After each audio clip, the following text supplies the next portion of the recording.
মার্কিন president Donald ট্রাম্পের আরোপিত শুল্ক 90 দিনের জন্য স্থগিতের সিদ্ধান্ত কার্যকর হচ্ছে না চীনের ক্ষেত্রে, বরং চীনা পণ্যের ওপর শুল্ক আরও বাড়ানো হয়েছে।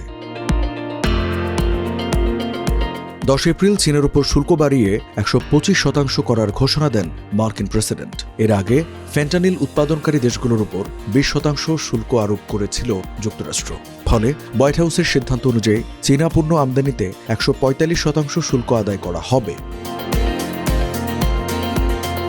মার্কিন পণ্যের উপর পাল্টা 125% শুল্ক আরোপ করেছে চীন। এছাড়া অনলাইনে পণ্য কেনাবেচার ওয়েবসাইট অ্যামাজনে নিজেদের পণ্যের দাম বাড়ানোর প্রস্তুতি নিচ্ছেন চীনের ব্যবসায়ীরা। অ্যামাজনে যুক্তরাষ্ট্রের বাজার বর্জনের পরিকল্পনা রয়েছে দেশটির ই কমার্স অ্যাসোসিয়েশনের। পরিকল্পনা রপ্তানি নিয়ন্ত্রণ ব্যবস্থা সম্প্রসারণে ঘোষণাও দিয়েছে দেশটির বাণিজ্য মন্ত্রণালয়।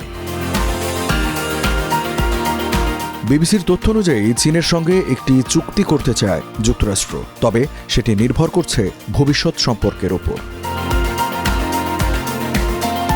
যুক্তরাষ্ট্রের হিসাবে 2024 সালে চীন ও যুক্তরাষ্ট্রের মধ্যে $582.4 বিলিয়ন বাণিজ্য হয়েছিল। চলমান শুল্কযুদ্ধের কারণে দুই দেশের মধ্যে পণ্য বাণিজ্য 80% পর্যন্ত কমতে পারে বলে জানিয়েছে বিশ্ব বাণিজ্য সংস্থা WTO। এতে বিশ্ব অর্থনীতির বড় ক্ষতি হতে পারে শঙ্কায় আছেন সংস্থাটির প্রধান এনগোজি ওকোনজো-ইয়োএলা। যুক্তরাষ্ট্রের সঙ্গে বাণিজ্য যুদ্ধে জড়ানোর পরিকল্পনা নেই বলে জানিয়েছেন চীনের পররাষ্ট্র মন্ত্রণালয়ের মুখপাত্র লিন জিয়ান।